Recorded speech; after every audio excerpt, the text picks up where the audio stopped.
Eu imagino que a mãe e as avós de vocês já repetiram várias vezes que as fibras ajudam o intestino a funcionar melhor e que controlam a glicemia e o colesterol, né? Pois bem, elas estão certas e hoje, com o entendimento que nós temos sobre microbiota intestinal, descobrimos de fato como que as fibras proporcionam diversos benefícios, não somente ao nosso intestino, mas a vários órgãos do nosso corpo. Mas para que esses benefícios aconteçam, as fibras não são absorvidas diretamente no nosso intestino.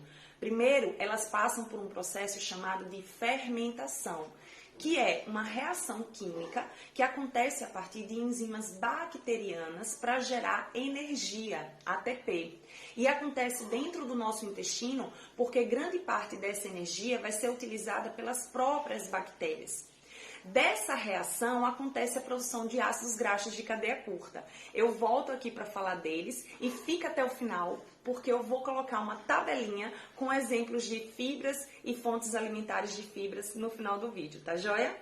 Bom, mas é importante vocês saberem que nem todas as fibras são iguais. Na verdade, existem diversos tipos de carboidratos presentes nos alimentos e nas fontes de origem vegetal, principalmente, e por causa da sua estrutura química complexa e resistente à nossa digestão, é que nós juntamos esse grupo de carboidratos e chamamos de fibras. Mas as fibras apresentam algumas características diferentes entre elas, que também vão impactar no grau de fermentação. Com isso, a gente pode classificar esse conjunto de fibras em duas categorias principais: as fibras solúveis e as insolúveis. Essa classificação se dá devido à solubilidade que a fibra tem em meio aquoso. As fibras solúveis, portanto, elas se misturam na água e formam até um gel viscoso. Sabe a chia? Vou te passar uma tarefa legal agora. Faz o teste de pegar uma colher de chia e colocar num potinho com um pouco de água, que vocês verão esse gel ser formado ao redor do grãozinho. E isso acontece também no nosso intestino. Por causa disso, essas fibras são mais fermentáveis, porque esse meio aquoso é um meio onde ocorrem várias reações químicas. Então, se essas fibras têm maior solubilidade com água, mais fácil elas vão sofrer essas reações como a fermentação. E como exemplo dessas fibras solúveis, nós temos as pectinas, as gomas, mucilagens e hemiceluloses que estão dentro de algumas partes dos alimentos que vocês vão ver no final do livro. Mas existem fibras solúveis não fermentáveis ou muito pouco fermentáveis, que é o caso do psyllium e dos mananoligosacarídeos presentes em leveduras.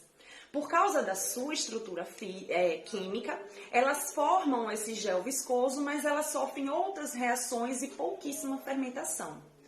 De modo geral, pessoal, as fibras solúveis são indicadas para quem sofre de intestino mais preso, porque em comum elas melhoram a consistência por causa desse gel viscoso, né? Reduzindo o atrito com a parede do intestino e também ajudam na formação do bolo fecal lá no nosso intestino grosso, facilitando assim a eliminação das fezes. E além do mais, essas fibras geram vários outros compostos, como eu já falei, os ácidos graxos de cadeia curta, que têm um papel importantíssimo na proteção e no fortalecimento da barreira intestinal e do nosso sistema imunológico. Ou seja, ajudam na proteção contra infecções e diversas doenças gastrointestinais, ok? Já as fibras insolúveis não se misturam na água e, portanto, elas são bem menos fermentáveis ou não fermentáveis. O principal benefício dessas fibras é dar volume às fezes e controlar o trânsito intestinal, e por isso são muito indicadas nas diarreias, ao contrário das solúveis. Mesmo que elas não sofram fermentação, elas podem sofrer ação de outras reações por parte das bactérias intestinais. As mais comuns são as ligninas e as celuloses, que são mais frequentes nos alimentos que a gente encontra. Bom, e esses dois tipos de fibras, eles devem estar presentes na nossa alimentação. Essas recomendações que eu falei é em caso de retirada ou aumento, no caso de constipação ou diarreia, mas no dia a dia a gente deve consumir das duas, porque ambas fornecem benefícios de forma equilibrada. E nada em excesso é saudável, pois um dos efeitos colaterais das fibras são os gases e o inchaço abdominal causados pela fermentação. No caso das fibras solúveis, os maiores efeitos colaterais são esses gases, né, esses efeitos colaterais da fermentação.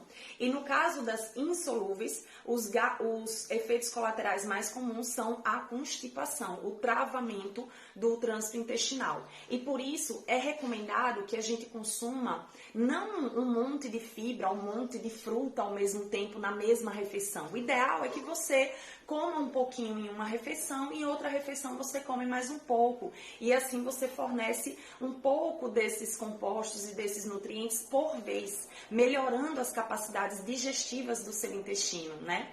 É muito comum às vezes a gente descobrir alguma coisa que faz bem à nossa saúde e a gente querer comer um monte de uma vez, mas isso não é indicado.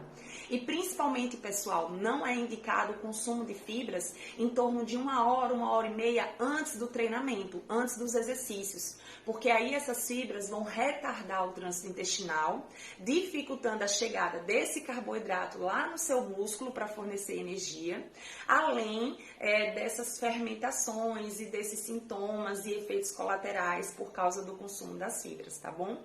E não esqueçam da água. O consumo de água é muito importante para que essas fibras tragam esses benefícios e consigam passar por esses processos digestivos bacterianos da melhor forma possível. Equilíbrio, né, amores?